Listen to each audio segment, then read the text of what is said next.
Hello all, my name is Vinit Krishna from the Department of Mechanical Engineering. Now this is part 5 of module 1 of subject MET205 Metallurgy and Material Science. So I would suggest you all to watch previous parts of module 1 of subject MET205 Metallurgy and Material Science before you watch this one.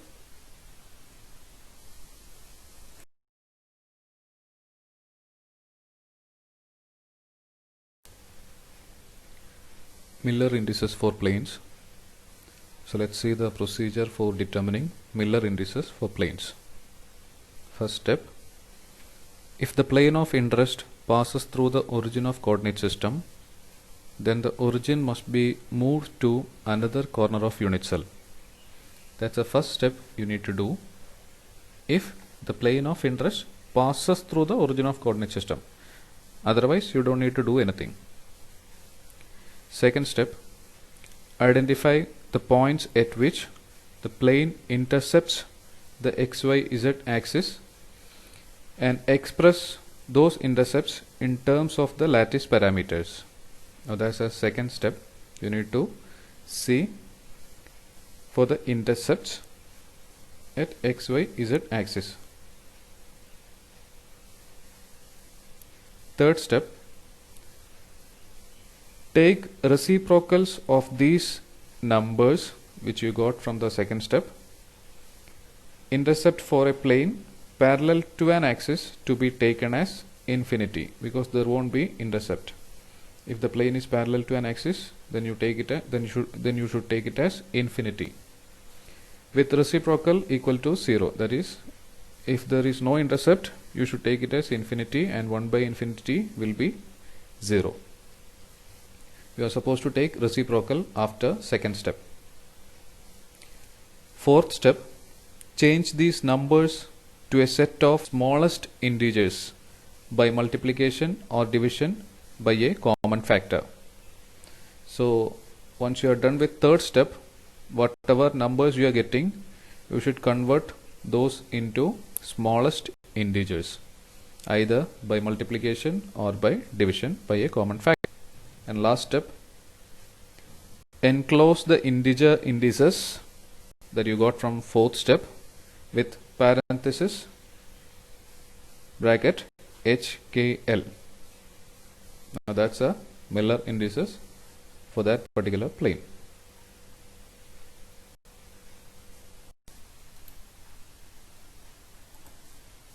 Now let us see some examples where we are going to find Miller indices for certain crystallographic planes. Now once we are done with these examples, I believe the idea behind Miller indices for direction will be more clear for you people. So let's start with the first example.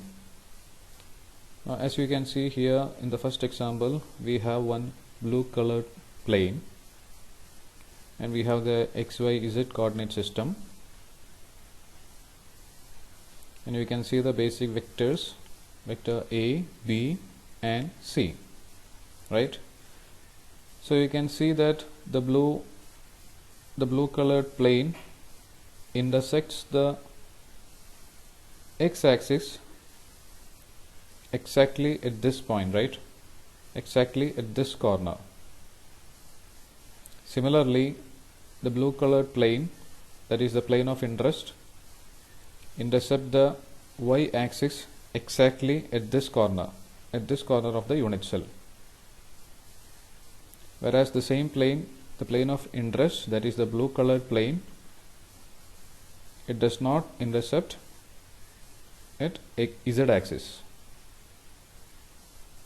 right? The blue colored plane intercepts only two axes, x-axis and y-axis, and that too precisely at the corners. Now see example 1, intercept. Intercepts, we have three basic vectors A, B and C. So along x-axis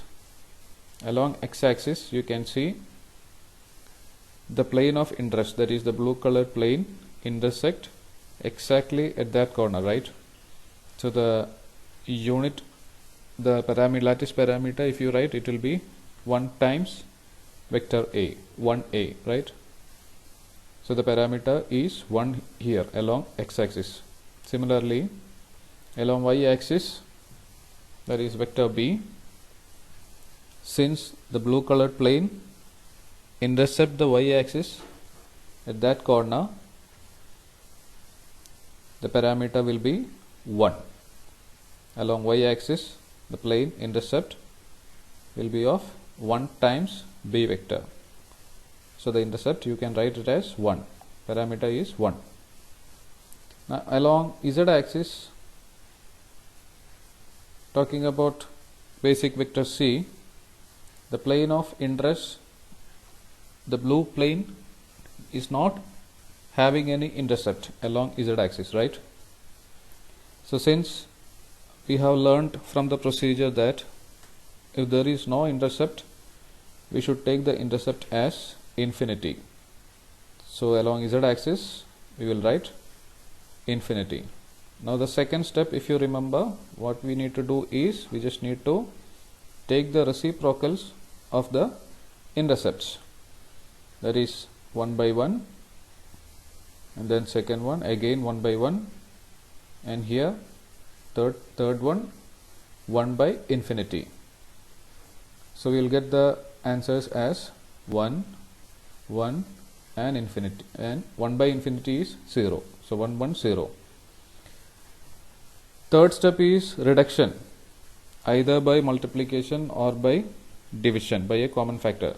But since we don't have any complication here, we have only 1, 1 and 0. We don't need to do anything, so we can write it as 1, 1, 0 itself, and then we can write the final answer. Miller indices for the blue plane will be, remember here you should not use square bracket or angle bracket. Here parenthesis 1, 1, 0, that is the normal bracket. We use 1, 1, 0. Second example, we can see a pink colored plane over here, same coordinate system x, y, z, and same basic vectors a, b, c. Now you take the intercept along x-axis. Along x-axis is half of a vector A, half of A, right? Here you have the intercept. At this point you have the intercept x-axis. Along x-axis, the pink colored plane intercept over here. So the intercept, when you take along x-axis, it is half of A, that is the parameter is half here. And along y-axis, as we can see, no intercept, so take it as infinity. And similarly along z-axis, again no intercept, so we should take it as infinity. And once you take reciprocals, it will be 1 by 1 by 2 along x-axis, 1 by infinity along y, and 1 by infinity along axis, and the answer will be 2, 0 and 0. Here also there is nothing to reduce, you can write it as 2, 0, 0 itself, and you can represent the Miller indices for the pink colored plane as parenthesis 2, 0, 0. That is, we need to use the normal brackets 2, 0, 0 and not square bracket or angle bracket. Parenthesis 2, 0, 0.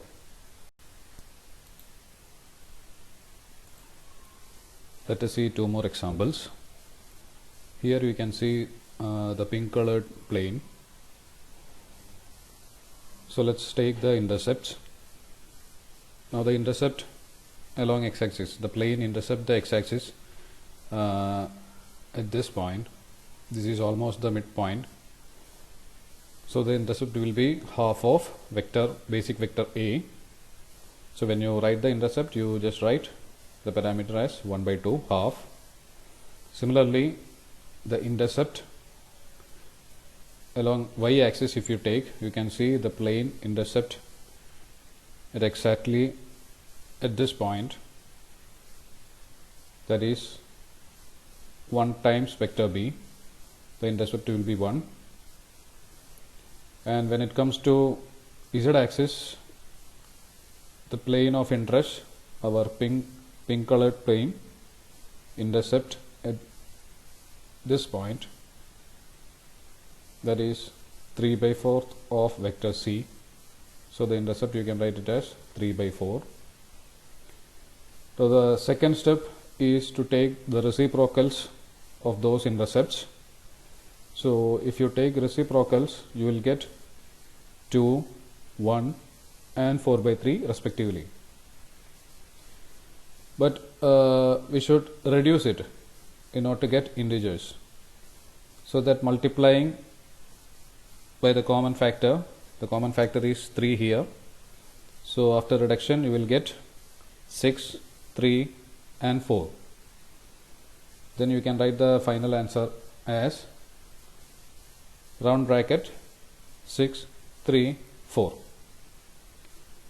Moving on, the second example you can see here, we are supposed to find the Miller indices of this shaded plane. Now there is one thing you need to remember. Now this plane, the given plane, the shaded plane, is passing through the origin O. You can see the coordinate system XYZ, black colored coordinate system. So the given plane is passing through the origin. So the initial step, what we need to do is we should move the origin from O to O1. So after shifting, you can see the new coordinate system, red colored one, X, Y and Z. The red colored coordinate system X, Y, Z with origin O1. And now you can follow the same procedure what we did earlier. So x intercept will be infinity. The shaded plane doesn't have any intercept along x axis, so we should write as infinity. For y it is -1 towards active y axis 1 unit, so y intercept will be -1. You should write it as -1. And along z axis also there is no intercept, so z intercept you should write it as infinity. Taking reciprocal, second step, 0, -1 and 0. So no fractions to clear. Final answer 0. Instead of -1 you should write it as 1 bar and 0. Now let us look into some important aspects. First one, planes and their negatives are identical. That is, plane 0, 1, 0 and plane 0, 1 bar 0, they are identical. That is, a plane located at the same distance on the other side of the origin. Such kind of planes are identical. Second point, planes and their multiples, they are not identical. Next we have family of planes represented using braces. So here it is given as inside braces 1, 1, 0. Now I would like to say one thing here. So far we have seen square bracket to represent direction, angle brackets, we have used angle brackets to represent family of directions, and then we used round bracket to represent a plane. Now we are using braces to represent family of planes. Now let's see. So in a cubic system, a plane and a direction having the same indices are perpendicular to each other. Hence the direction 1, 1, 0 is perpendicular to the plane 1, 1, 0 in a cubic unit cell. So remember, here we are talking about cubic unit cell. Direction will be perpendicular to the plane provided their indices are same. Last point, parallel planes have the same Miller indices. Distance between two adjacent parallel planes with same Miller index HKL is called interplanar spacing. Interplanar spacing in cubic crystals is given by d equal to, it is also called d spacing. So d equal to a divided by root of h square plus k square plus l square.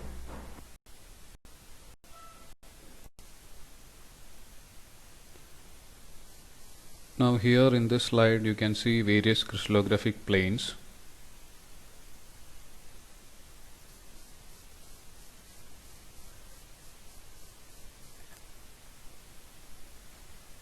Now here in this slide you can see three planes, plane 100, plane 010 and plane 001. Here it's written those planes are almost same, that is collective representation you can use braces 100, that is even though they are of different planes they doesn't affect the atomic arrangement within those planes. So that's why the collective representation has been used and they are called equivalent planes.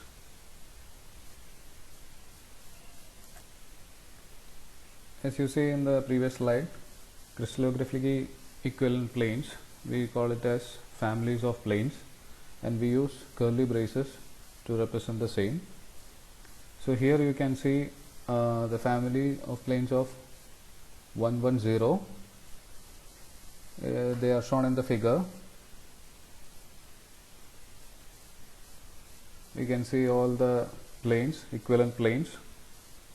All those planes represent family of plane 110. The important point being same atomic arrangements within all those planes. Atomic arrangement should not change. Then all those planes represent families of planes. Planes in hexagonal system. In the cubic system, all the faces of the cube are equivalent, that is, they have similar indices. However, this is not the case in hexagonal system. The 6 prism faces, for example, have indices 100, 010, 1 bar 10, 1 bar 00, 0 1 bar 0, 1 1 bar 0, which are not same. So in order to address this, a fourth axis A3, which is opposite to the vector sum of A1 and A2 is used, and a corresponding fourth index I is used along with HKL. Therefore, the indices of a plane is given by HKIL inside round brackets, where I equal to minus of H plus K. Sometimes I is replaced with a dot and written as HK dot L. So we can say planes and directions in hexagonal crystals are defined in terms of indices containing 4 digits instead of 3. These are known as Miller-Bravais indices. The use of 4-digit system similar indices for planes of the same form.